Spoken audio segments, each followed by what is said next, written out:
আপনাকে যদি বলি কয়েকটি ক্লিকের মাধ্যমে আপনি DaVinci Resolve আপনার whole video editing workflow automate করতে পারবেন।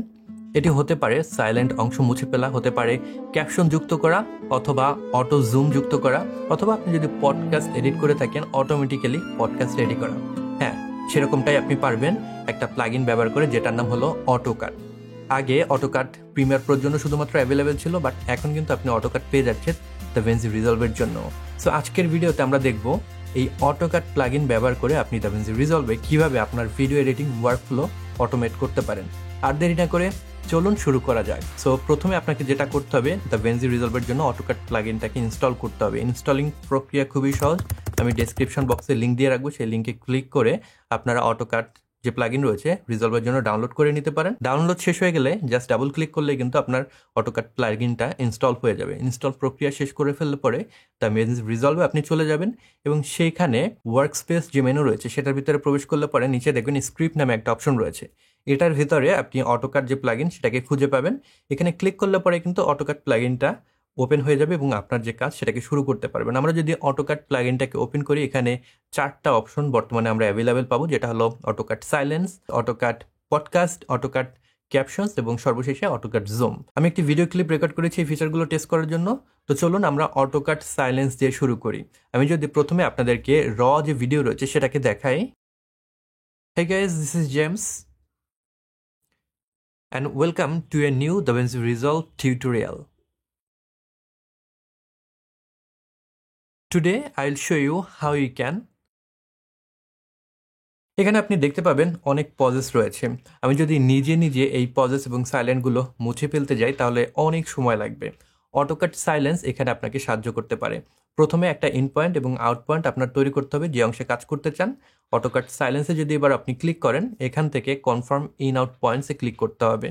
এই উইন্ডো থেকে আপনি নয়েজ লেভেল অ্যাডজাস্ট করতে পারেন। ধরুন আমি কথা যদি বন্ধ করে রাখি, এই জায়গায় এই রুমের একটা অ্যাম্বিয়েন্ট সাউন্ড যে লেভেল সেটা রয়েছে, সেই অ্যাম্বিয়েন্ট সাউন্ড লেভেল যদি -35 ডিবি হয় বা -30 ডিবি হয়, সেটাকে আপনার সিলেক্ট করতে হবে। আমি এখানে ডিফল্ট যে ভ্যালু রয়েছে -35 ডিবি সেটাকে সিলেক্ট করে ফেলবো। আপনার পরিবেশ অনুযায়ী এটা চেঞ্জ হতে পারে। পরবর্তী সেকশনটি খুবই গুরুত্বপূর্ণ। এখান থেকে আপনি সাইলেন্ট যে থ্রেশহোল্ড রয়েছে সেটাকে অ্যাডজাস্ট করতে পারবেন। ধরেন যদি কোনো সাইলেন্টের ডিউরেশন 300 মিলিসেকেন্ডের বেশি হয়, আমি সেটাকে মুছে ফেলতে চাই, এবং সাইলেন্ট ডিউরেশন যদি 200 মিলিসেকেন্ডের কম হয় আমি সেটাকে রাখতে চাই। এখান থেকে সেই প্যারামিটারটি আমি অ্যাডজাস্ট করতে পারি। পরবর্তী সেকশনটা হলো প্যাডিং। হার্ড কাট যদি আপনি এড়াতে চান তাহলে এটাকে আপনি অ্যাডজাস্ট করে নিতে পারেন আপনার মতো করে। আপনি এই প্যারামিটারগুলো নিয়ে এক্সপেরিমেন্ট করে দেখতে পারেন আপনার জন্য কোনটি ভালো কাজ করে। আমি এখানে যে ডিফল্ট ভ্যালু রয়েছে সেটাকেই রাখবো। এখন যদি জেনারেট প্রিভিউতে ক্লিক করি তাহলে আপনি একটা প্রিভিউ দেখতে পারবেন। যদি আপনি প্রিভিউ দেখে সন্তুষ্ট হন তাহলে কিন্তু কাট অ্যান্ড ডিলিট যে সাইলেন্স অপশন রয়েছে এখানে ক্লিক করতে পারেন। তাহলে অটোকাট অটোমেটিক্যালি আপনার যে ভিডিও রয়েছে সেই ভিডিওর যে সাইলেন্ট পার্টগুলো রয়েছে, যেখানে আমি চুপ করেছিলাম, ওই অংশগুলো অটোমেটিক্যালি জাদুর মতন কেটে ফেলবে। ক্লিপ কাটার পরে আপনাকে অটো জুম যে ফিচার রয়েছে সেটাকে ব্যবহার করার জন্য সাজেস্ট করবে। আপনি চাইলে সেটাকে ব্যবহার করতে পারেন অথবা আপনি এটাকে ক্লোজ করতে পারেন। আমরা এখানে দেখব অটোকাট যে প্লাগইন রয়েছে, অটোকাট ফিচারটা কীরকমভাবে কাজ করেছে, আমার যে সাইলেন্ট পার্টগুলো সেটা কীরকমভাবে মুছে ফেলেছে। আমি যদি এবার প্লে দেই। Hey guys, this is James and welcome to a new DaVinci Resolve tutorial. Today I'll show you how you can automatically edit your video in DaVinci Resolve using a plugin named AutoCut. So without wasting any more time, let's get started. Shall we? বেশ দারুণভাবে কিন্তু আমার silent পার্টগুলো কেটে ফেললাম। এবার ধরুন আমি এই ভিডিওটাকে আরেকটু ডাইনামিক করতে চাই, এখানে জুমের যে ফিচার সেটাকে যুক্ত করতে চাই। যখন আমি ডিফারেন্ট ক্লিপে কাট হচ্ছে, কিছু কিছু ক্লিপ জুমড ইন থাকবে, কিছু কিছু ক্লিপ জুমড আউট থাকবে, এই ফিচারটা ব্যবহার করতে চাই। এটার জন্য আপনাকে অ্যাগেন ইন পয়েন্ট এবং আউট পয়েন্ট নির্বাচন করতে হবে। তারপরে অটো জুম যে ফিচার রয়েছে এখানে ক্লিক করেন। কনফার্ম ইন আউট পয়েন্টসে যদি আপনি ক্লিক করেন, জুমের পরিমাণ এখান থেকে আপনি নির্ধারণ করে দিতে পারবেন। বিভিন্ন প্যারামিটার এখান থেকে অ্যাডজাস্ট করতে পারেন। আমি যে ফেস্ট প্রিসেট রয়েছে সেটাকে ব্যবহার করব। এটা খুব বেশি দ্রুত জুম করবে না, আবার খুব বেশি আস্তে আস্তে বা ধীরে ধীরেও করবে না, একটা মিডিয়াম লেভেলে কিন্তু এটা করবে। আপনারা ফেস্ট প্রিসেটটা ব্যবহার করতে পারেন। এরপরে আমি যদি জুমে ক্লিক করি, অটোমেটিক্যালি কিন্তু বিভিন্ন অংশ এই ভিডিওর আমার জন্য জুম অ্যাপ্লাই করে দেবে। চলুন আমরা রেজাল্ট একটু দেখে আসি। Hey guys, this is James and welcome to a new DaVinci Resolve tutorial. Today I'll show you how you can automatically edit your video in DaVinci Resolve using a plugin named AutoCut. So without wasting any more time, let's get started. Shall we? এটি দেখতে বেশ দারুণ লাগছে। এবার চলুন এটাকে আরেকটু spice up করা যাক এখানে ক্যাপশন যোগ করে। অটোকাটের অটো ক্যাপশন আমরা ফিচারটা ব্যবহার করব। অটো ক্যাপশন যে ফিচার রয়েছে সেটাকে ব্যবহার করার জন্য again in point out point set করতে হবে।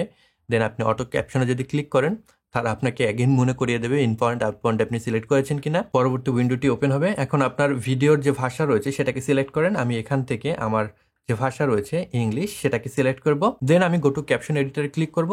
এবার আমার এই যে ভিডিও রয়েছে সেটাকে ট্রান্সক্রাইব করবে অটো ক্যাপশন।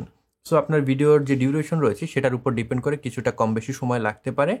আপনার এই ট্রান্সক্রিপশন হয়ে গেলে পরে আপনি আপনার পছন্দ মতো কোনো একটা প্রিসেট এখান থেকে সিলেক্ট করতে পারবেন। আমি মিস্টার বিস যে প্রিসেট রয়েছে সেটাকে সিলেক্ট করবো এবং যদি এডিট স্টাইলে ক্লিক করি এখান থেকে আমার যে ফন্ট রয়েছে সেগুলোকে আমি চেঞ্জ করতে পারবো।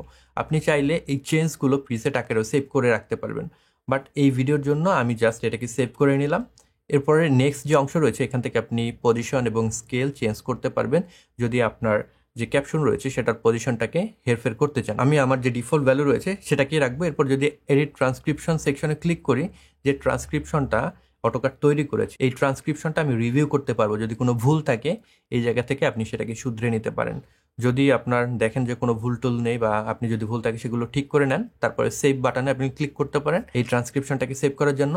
নাও দ্য ফাইনাল মোমেন্ট, অ্যাড ক্যাপশনে যদি আপনি ক্লিক করেন এটা কিন্তু অটোমেটিক্যালি আপনার ভিডিওর জন্য সেই ট্রান্সক্রিপশন থেকে অ্যানিমেটেড ক্যাপশন তৈরি করে টাইমলাইনে বসিয়ে দেবে এবং এইটা আমার ভিডিওর জন্য বেশ দ্রুতই কাজ করেছে। আপনার ভিডিওর যে ডিউরেশন রয়েছে সেটার উপর ডিপেন্ড করে কম বেশি সময় লাগতে পারে।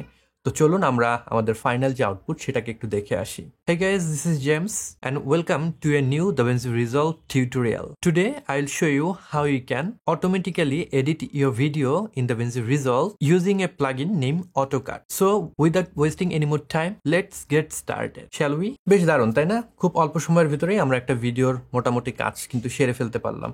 এরপরে অনেকেই আছেন আমরা পডকাস্ট এডিট করে থাকি, যেহেতু পডকাস্ট এখন খুবই ট্রেন্ডিং একটা বিষয়। তবে পডকাস্ট যারা এডিট করেন তারা জানেন 1 ঘন্টার একটা পডকাস্টকে এডিট করতে কতটা সময় লাগে। সেটাকে আপনি যখন কাট করছেন একবার সেটাকে 1 ঘন্টা ধরে শুনতে হয়, দেন রিভিউ করছেন সেখানে শুনতে হয়, কেউ চেঞ্জের কথা বললে সেই চেঞ্জগুলোকে আপনার করার জন্য আবার শুনতে হয়। তো এত সময় লাগে একটা পডকাস্ট এডিট করতে, যারা এডিট করে তারাই জানে এটা কতটা পেনফুল। তবে অটোকাটের যে অটো পডকাস্ট ফিচার রয়েছে সেটা আপনার কাজকে অনেক সহজ করে দিতে পারে। আপনার মাল্টি ক্যামেরা যে পডকাস্টগুলো রয়েছে ভিডিও পডকাস্ট সেগুলো খুব সহজে এডিট করে আপনার সামনে নিয়ে দেবে। তো এটা করার জন্য প্রথমে যে কাজটি আপনাকে করতে হবে, যে পডকাস্টের ক্যামেরার ভিডিও ফাইলগুলো রয়েছে সেগুলোকে একটা টাইমলাইনে নিয়ে আসতে হবে এবং প্রত্যেকটা ক্যামেরা সিঙ্ক করে নিতে হবে, রাইট? সিঙ্ক করার পরে আপনি এক্সেস যে পার্টগুলো রয়েছে সেগুলোকে কেটে ফেলবেন। এখন আপনি ক্লিপগুলো সিলেক্ট করে যদি অটোকাট পডকাস্টে ক্লিক করেন তাহলে নতুন একটা উইন্ডো ওপেন হবে এবং এখান থেকে সিলেক্ট অ্যাক্টিভ টাইমলাইনে আপনার ক্লিক করতে হবে। স্পিকার সেকশন থেকে আপনি স্পিকারের নাম সহ প্রত্যেকটি ট্র্যাক লেভেল করতে পারবেন। আমার ক্ষেত্রে প্রথম ট্র্যাকে আমার ভিডিও রয়েছে, আমি জেমস নামে সেটাকে লেভেল করলাম এবং দ্বিতীয় ট্র্যাকে সোহাগের ভিডিও রয়েছে, আমি সেটাকে সোহাগ নামে ট্যাগ করলাম। আপনি আরও ট্র্যাক এখানে যুক্ত করতে পারবেন যদি আরও স্পিকার এখানে থাকে। এবার পডকাস্টের কোন স্পিকারের ভিডিও কোন ট্র্যাকে রয়েছে সেটা বলে দিতে হবে অটো পডকাস্টকে। এই ক্ষেত্রে আমার ভিডিও ট্র্যাক 1-এ আমার ভিডিও রয়েছে, মানে জেমস ক্যামেরা আছে, আমি সেটাকে এখান থেকে ট্যাগ করে দিলাম। ভিডিও ট্র্যাক 2-তে সোহাগ ক্যামেরা রয়েছে, আমি সেটাকে ট্যাগ করে দিলাম। যদি এমন কোনো ক্যামেরা অ্যাঙ্গেল থাকে যেখানে দুজন স্পিকারই দৃশ্যমান সেক্ষেত্রে কিন্তু আপনি দুজনকেই ট্যাগ করে দিতে পারেন। ক্যামেরার টাইম ডিউরেশন থেকে কত ফ্রিকোয়েন্টলি ক্যামেরা অ্যাঙ্গেল পরিবর্তন হবে সেটা আপনি অ্যাডজাস্ট করে দিতে পারেন। আমি পেস্ট প্রিসেট এখান থেকে সিলেক্ট করব। এরপরে আপনি আনইউজ যে ভিডিও ক্লিপগুলো রয়েছে সেগুলোকে চাইলে টাইমলাইনে ডিসেবল করে রাখতে পারবেন অথবা রিমুভ করে দিতে পারবেন। আমার এই ভিডিওর ক্ষেত্রে আমি একটা ক্লিন লুক চাই, এই কারণে আমি রিমুভ সিলেক্ট করব এবং সব কিছু ঠিকঠাকভাবে কনফিগার হয়ে গেলে পরে click on edit and delete unused clip এই অপশনটিতে ক্লিক করব। অটোকাট প্লাগইন কাজ শুরু করে দেবে। এক্ষেত্রে আমি বলবো যেহেতু পডকাস্ট অনেক লং ভিডিও একটু সময় নিতে পারে, আপনি রিল্যাক্স করতে পারেন অথবা এক কাপ কফি খেয়ে আসতে পারেন এবং অটোকাট অটোমেটিক্যালি তার কাজ চালিয়ে যাবে। সো পডকাস্ট এডিট শেষ, যেখানে আমি তেমন কিছুই করলাম না। অটোকাট প্লাগইন দারুণভাবে পডকাস্ট এডিট করে দিল। প্লে দিলে দেখা যাবে যখন যে স্পিকার কথা বলছে অটো পডকাস্ট তখন সেই ক্যামেরা অ্যাঙ্গেলে সুইচ করে নিয়েছে। এভাবে আপনি খুব সহজেই অটোকাটের অটো পডকাস্ট যে ফিচার রয়েছে সেটাকে ব্যবহার করে মাল্টি ক্যামেরা পডকাস্ট ভিডিও খুব সহজেই এডিট করে নিতে পারেন। অটোকাট প্লাগইন আপনি ফ্রিতে ডাউনলোড করতে পারবেন এবং ফ্রিতে এটা 14 দিনের একটা ট্রায়াল ব্যবহার করতে পারবেন। যদি আপনার ভালো লাগে তাহলে তাদের সাবস্ক্রিপশন আপনি কিনে ব্যবহার করতে পারবেন। আমি ডেসক্রিপশন বক্সে অটোকাট প্লাগইনের যে লিঙ্ক রয়েছে সেটা দিয়ে রাখবো। যদি আপনাদের ভালো লাগে তাহলে কিন্তু সেটাকে আপনারা চেক আউট করতে পারেন। তো এই ছিল আজকের ভিডিও। আশা করি ভিডিওটি আপনাদের ভালো লেগেছে। যদি ভালো লেগে থাকে কিংবা এই ভিডিও থেকে নতুন কিছু জেনে থাকেন তাহলে এই ভিডিওতে একটি লাইক দিতে পারেন। এই চ্যানেলে আপনি নতুন হয়ে থাকলে সাবস্ক্রাইব করতে ভুলবেন না। I'll catch you guys on the next one. Until then, goodbye.